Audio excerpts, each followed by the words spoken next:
आज का संदेश इस बारे में है कि हमें अपने सपनों को कैसे व्यवहार में लाना चाहिए। जिस प्रकार एक इंजन को चलने के लिए ईंधन की आवश्यकता होती है, उसी प्रकार विश्वास को कार्य करने के लिए अपेक्षा, उम्मीद की आवश्यकता होती है। 7 दिनों की यात्रा के बाद पुरुषों और जानवरों के लिए पानी समाप्त हो गया था, क्योंकि प्रभु यूं कहते हैं, यह घाटी पानी से भर जाएगी और आप, आपके झुंड और आपके अन्य जानवर पानी पी सकेंगे। 2 राजा 3:9। किसी भी परियोजना, प्रोजेक्ट को कागज से वास्तविकता में लाने के लिए हमें संसाधनों की आवश्यकता होती है, चाहे वह लोगों का समर्थन हो, समय हो या वित्तीय सहायता। लेकिन कुछ संसाधन ऐसे होते हैं जो हर चरण में अनिवार्य होते हैं, शुरुआत में, बीच में और अंत तक। सच तो यह है कि इनके बिना परियोजना आगे नहीं बढ़ सकती। मैं एक महत्वपूर्ण बात को उजागर करना चाहता हूँ, ईश्वर के संसाधनों पर विश्वास करना। कठिन समय में कुछ राजा केवल आसमान से मदद गिरने का इंतजार नहीं करते थे। नहीं, वे हताश हुए।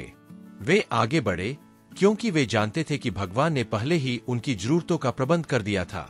और यही वह क्षण होता है जब भगवान चमत्कार करते हैं। अब सोचिए, आपने कौन से सपनों को दराज में बंद कर रखा है? आपको पहला कदम उठाने से क्या रोक रहा है? कई लोग तब तक इंतजार करते हैं जब तक उनके पास सारे संसाधन उपलब्ध न हो जाएं।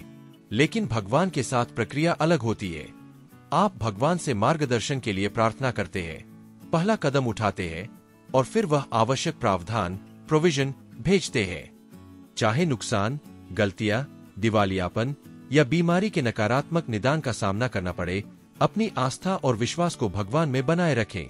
भगवान के पास हमेशा सही समय पर सही संसाधन होते हैं, क्योंकि जब आप प्रक्रिया से गुजरते हैं तो आप भगवान का चमत्कार अनुभव करेंगे और पीछे मुड़कर देखेंगे कि पहले हालात कितने कठिन थे, लेकिन आज आप अपने जीवन में उन चमत्कारों का आनंद लेंगे जो भगवान ने आपके माध्यम से किए हैं। इसका अर्थ है कि भगवान हर विवरण का ध्यान रखते हैं। इसलिए अपने सपनों को कागज से बाहर निकालिए, अपने सपनों को भगवान के सामने रखिए।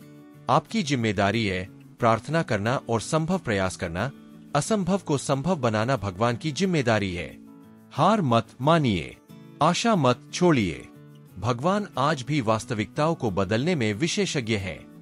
और यदि आपको भक्ति पुस्तकें पढ़ना पसंद है तो मैंने इस वीडियो के विवरण में एक पुस्तक की सिफारिश दी है। यह एक बेस्ट सेलर है जिसने लाखों लोगों के जीवन को प्रभावित किया है। यदि आपको यह संदेश अच्छा लगा तो चैनल को सब्सक्राइब करें। भगवान आपके रविवार को आशीर्वादित करें और आपकी आने वाली सप्ताह अद्भुत हो। बहुत बहुत धन्यवाद और कल फिर मिलेंगे।